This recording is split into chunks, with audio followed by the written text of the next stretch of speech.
MLA కోట MLC స్థానాలకు NDA కూటమి అభ్యర్థుల పేర్లు ఖరారయ్యాయి. టీడీపీ నేత రామచంద్రయ్య, జనసేన నేత పిడుగు హరిప్రసాద్ పేర్లు ఫిక్స్ అయ్యాయి. వీరిద్దరూ మంగళవారం నామినేషన్ వేయనున్నారు.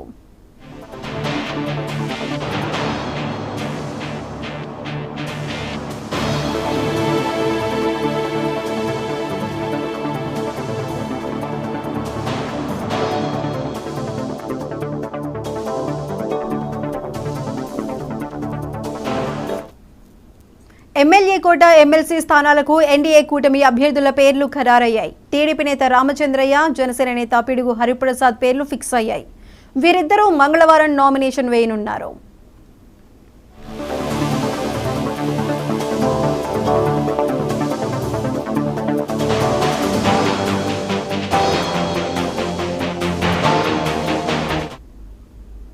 ఇవి ఇప్పటివరకు అప్డేట్స్. Keep watching 99.